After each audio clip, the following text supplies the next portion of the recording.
Happy Monday, everyone. This is Martha with Nature Niche, and this week I thought I'd share a really wonderful midsummer blooming native wildflower, Culver's root, Veronicastrum virginicum. This is a pretty facultative, kind of not too dry, not too wet, but pretty adaptable native perennial form. It ranges across the eastern half of the United States and up into Manitoba and Ontario, Canada. And for habitat in Michigan, you can find it in nice prairie remnants, in fen wetlands, meadows, along river and stream banks, and deciduous savannas, especially growing with oaks, but other types of open woodlands, and in adjacent roadsides to those ecosystems. It does have quite a high coefficient of conservatism, or C value, of 8 out of 10 here in Michigan. So when you see this species in a natural setting, you know you're in a pretty special place that hasn't had very much disturbance. You'll also find it in black soil prairies and sand prairies in more southern parts of its range.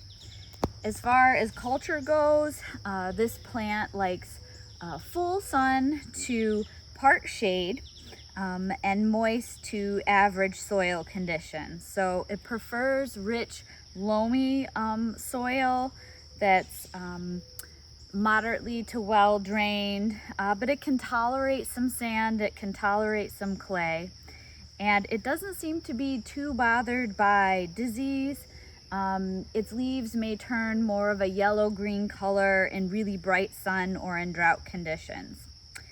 It does have a tendency to flop a little bit. It's a pretty tall plant, especially when there have been heavy rains or on slopes with a fair bit of wind.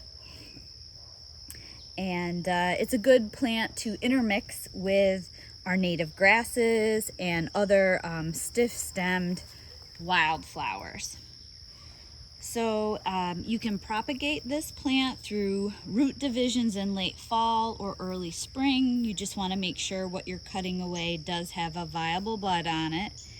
You can sow the seeds in the fall, just right away. They're very tiny on the soil surface, or you can collect them to cold moist stratify for 3 months and then sow in spring. But they do need light to germinate, so make sure you don't bury them.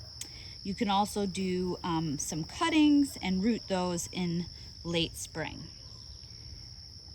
This species provides a really strong upright accent in wildflower gardens, along woodland edges, in butterfly and rain gardens as well.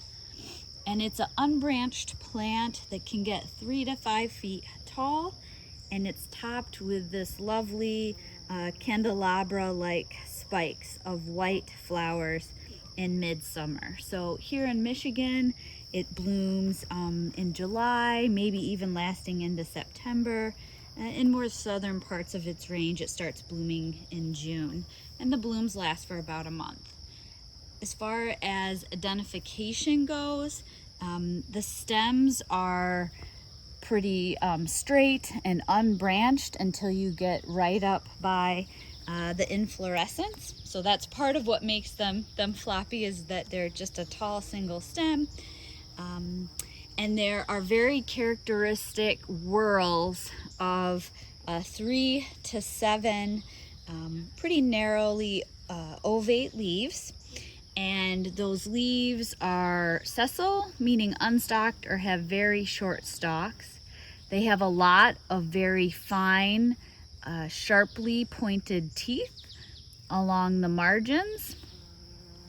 And they can get up to 6 inches long and 1.5 inches wide. So the top of the plant has several slender spikes of white to sometimes pink looking flowers. Those spikes can get up to 8 inches long, and they're composed of tiny little tubular flowers that are only 1/4 inch long, and they have stamens and styles that are very strongly exerted. So that means they stick out past the end of the flower.